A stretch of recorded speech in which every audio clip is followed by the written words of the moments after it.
नमस्कार दोस्तों, मैं मंजीत सिंह अरोड़ा मानव चेतना न्यूज़ चैनल से हीरा सिंह बीज जी के पास आए हैं। बहुत दिग्गज नेता हैं, कांग्रेस के बहुत उच्च स्तर के नेता हैं। इनसे पूछेंगे कुछ सवाल जो हैं। सर नमस्कार, हमारे नमस्कार, चैनल में आपका स्वागत नमस्कार, है। आपका धन्यवाद बहुत। सर क्या लगता है जिस प्रकार से एक तरफ राम मंदिर निर्माण हो रहा है, उद्घाटन होने वाला है, दूसरी तरफ जनता परेशान है, यहाँ युवाओं को रोजगार नहीं मिल रहा उत्तराखंड में, क्या कहना चाहेंगे आप? युवाओं के हित के लिए क्या करना चाहिए सरकार को?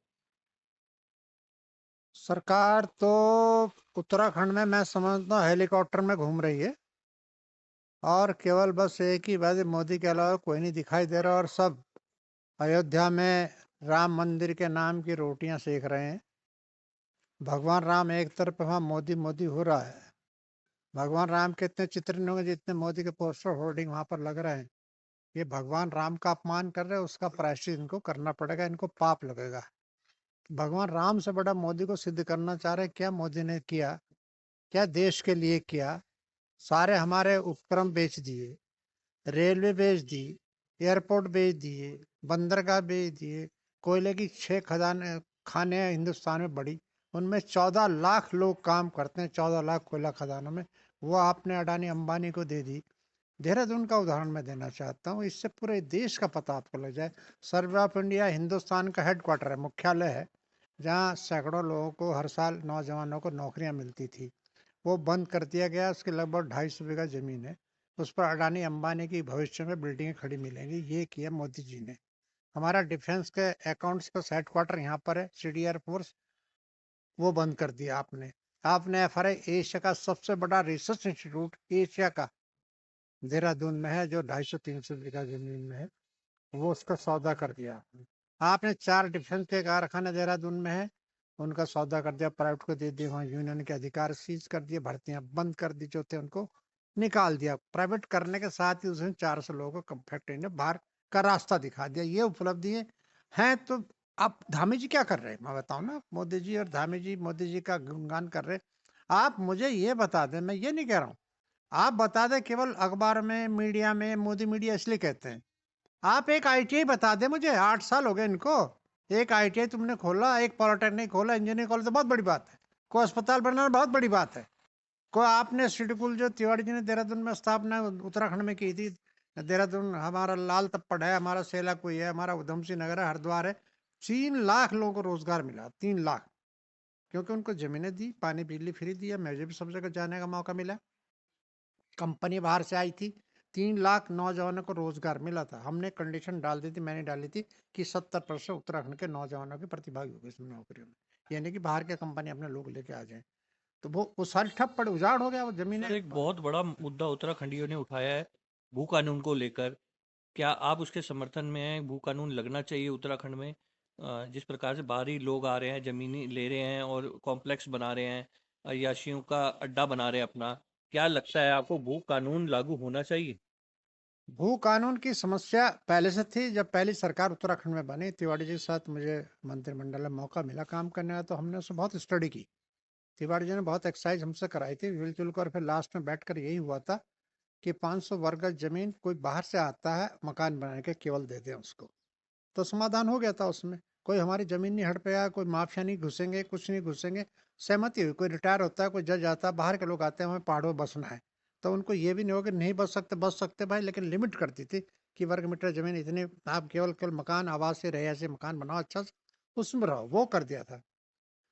ठीक था, कोई झंझट नहीं था किस तरह, कोई नहीं। अब बीजेपी की सरकार आई, त्रिवेंद्र जी मुख्यमंत्री बने, इन्होंने माफियाओं के दबाव में वो खोल दिया, हटा दिया प्रतिबंध। अब सब ने पहाड़ों पर घुस गए, किसी ने बड़े बड़े होटल बना रहे, कब्जा रहे, समाज की जमीन लूट खसोट हो रही। और मैं एक बात और कहना चाहता हूँ, पता नहीं सरकार क्यों मौन है, क्यों सारे नेता मौन है। देहरादून में गोल्डन फॉरेस्ट की जमीन है, पूरा सहसपुर, पूरा सहधारा उसी में इन्वॉल्व है। वो गोल्डन फॉरेस्ट की जमीन में एक पंजाब के चंडीगढ़ के सरदार जी थे, जो जेल ही मर के, जमानत नहीं। जब सुप्रीम कोर्ट ने देखा बहुत अन्याय किया, वहाँ किसानों की जमीन सत्ता में पैसा नहीं दिया, ऐसे ही देहरादून में किया। लगभग ज्यादा नहीं होगा तो 400-500 बीघा जमीन होगी गोल्डन फॉरेस्ट की। मैं बार बार चिल्ला रहा हूं, जब सुप्रीम कोर्ट ने कहा ये गोल्डन फॉरेस्ट की जमीन को राज्य सरकार में निहित कर दो, राज्य सरकार देखेगी इसको, क्योंकि माफिया तो जेल में बंद थे सारे। लेकिन सरकार कदम उठाने को तैयार नहीं, क्योंकि उसमें दिल्ली के, मुझे पता, बीजेपी बड़े नेताओं के मॉल बने हुए, यहाँ के बने हुए, कॉलेज बने हुए, रेस्टोरेंट बने हुए, हाथ डालने को तो हिम्मत नहीं हो रही इनकी। और धामी जी में धामी धाकड़, अरे किस बात से धाकड़ धामी है? तो एक काम तो बता दे, यही कर ले, चलो पवित्र काम हो जाएगा, हमारे अस्पताल बन जाएंगे, उत्तराखंड के स्कूल बन जाएंगे, बच्चों के इंस्टीट्यूट बन जाएगा बड़ा सरकारी, यही कर लो। हिम्मत नहीं हो रही, साहस नहीं हो रही। सब माफियाओं के दबाव में, खनन माफिया, रेत माफिया, शराब माफिया, 3 बड़े माफिया उत्तराखंड में पनप रहे, सरकार को पैसा दे रहे, ये अटैची लेके दिल्ली पहुंचा रहे। केवल इतना है सरकार का, बहुत बड़ा काम हो रहा है। हेलीकॉप्टर में घूम रहे, हेलीकॉप्टर में, अरे तुम एक अस्पताल, IIT, पॉलिटेक्निक इंस्टीट्यूट कोई तो बता दो। एक उदाहरण मैं दे रहा हूँ, किसान के खेत को ट्यूबवेल बता दो कितने खोदे, नहर बता दो कोई कितने खोदे। मोदी जी और ये सब बातें देश ही करते हैं। अगर Bhakra dam, Tehri dam, south के इतने डैम बने, इरिगेशन ने किसानों के खेतों को पानी दिया, क्या किया किसान के लिए इन्होंने? तो इसलिए किया कुछ नहीं, हवाई बातें हो रही है। और सब भगवान राम को खड़े होकर चौराहे पर बेचने का काम दुर्भाग्यपूर्ण है। वो हमारी आस्था का प्रतीक है। हमारी आस्था अनास्था में बदलती जा रही, जिस तरह का दरबार। और अब तो महामंडलेश्वर भी लगे कहने कि भाई क्या मतलब है इसका राजनीतिक लोगों का? ये हमारा, हम जिसको बुलाए आए, सबकी भावना है जुड़ी, उसकी किसी भावना मना नहीं कर सकते आप। तो आप पूजा में कैसे बैठ जाएंगे? आपकी तो पत्नी नहीं है। हमारे सनातन धर्म में सब पत्नी पूजा में बैठते, बताइए मोदी जी कैसे बैठ जाएंगे हम? ये साधुओं ने उठाया सवाल। लोकसभा चुनाव है सर, आप उसके लिए कुछ कहना चाहेंगे? जिस प्रकार से लोकसभा चुनाव आने वाले हैं, नजदीक है, आचार संहिता लगने वाली है थोड़े टाइम बाद, क्या लगता है कांग्रेस किन मुद्दों पर चुनाव लड़ेगी और बीजेपी का क्या मुद्दा है? बीजेपी जिस प्रकार से राम मंदिर निर्माण को लेकर मुद्दा बना रखा है, तो क्या लगता है बीजेपी उसी पे लड़ेगी? और कांग्रेस के पास क्या मुद्दे होंगे? कांग्रेस पास तो मुद्दे मुद्दे है, बीजेपी का फेलियर है। 8-9 साल, 2 दशक हो गए। मैं तो एक उदाहरण देने को नहीं है कि हमने रोजगार के लिए क्या दिया, हमने पहाड़ों पलायन रोकने को क्या अस्पताल, स्कूल बनाए, उन्होंने क्या किसान के खेत को पानी दिया, सिंचाई की व्यवस्था। आपने सारे प्रतिष्ठान, देहरादून के सरकारी प्रतिष्ठान बेच दिए, जो देश की गौरव गरिमा थी, उत्तराखंड की नहीं थी, देश की गौरव गरिमा। सर्वे ऑफ इंडिया का, डिफेंस कारखाना, FRI research institute, CD air force, ये सारे आपने सौदा कर दिया, बेच दिया, नीलाम कर दिया इनको। तो क्या दिया आपने बताइए ना? अब BHL का नंबर है, जो सिडकुल में इतनी कंपनी आई थी सारी भाग गई।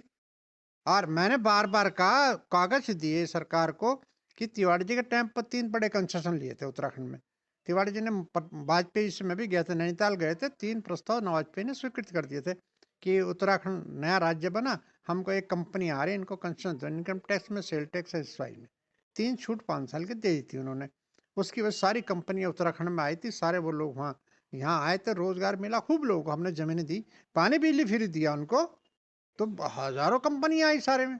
उधम सिंह हरिद्वार में देखो, लाल तप्पड़ सारा भर गया था, और अब बीजेपी टाइम पे खाली हो गया। सेला कोई खाली हो गया? क्या रौनक होती थी जब फैक्ट्री कारखाने से लोग निकलते थे हजारों।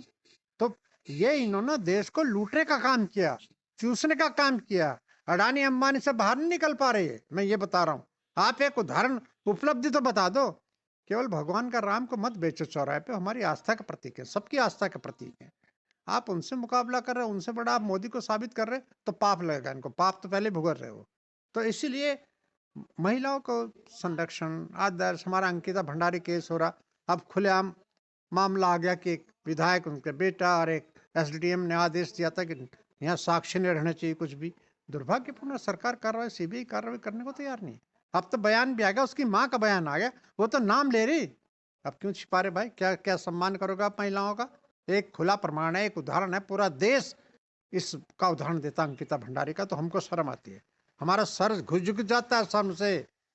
अरे जब मोदी जी आते हैं, बद्री केदार का आशीर्वाद लेते हैं, तो कुछ आशीर्वाद उत्तराखंड में भी दे दो। या केवल राजनीति करने के लिए आशीर्वाद लेते हैं आप लोग? ये दुखद है, बहुत दुखद है। ये थे हमारे साथ हीरा सिंह बीर जी, कांग्रेस के दिग्गज नेता, जिन्होंने बताया कि किस प्रकार से जो है चल रहा है प्रदेश में। भू कानून को लेकर भी उन्होंने कई मुद्दे बताए हमारे सामने, बेरोजगारी को लेकर भी कई मुद्दे बताए। आगे फिर मिलेंगे। धन्यवाद। मंजीत सिंह अरोड़ा, मानव चेतना से। धन्यवाद।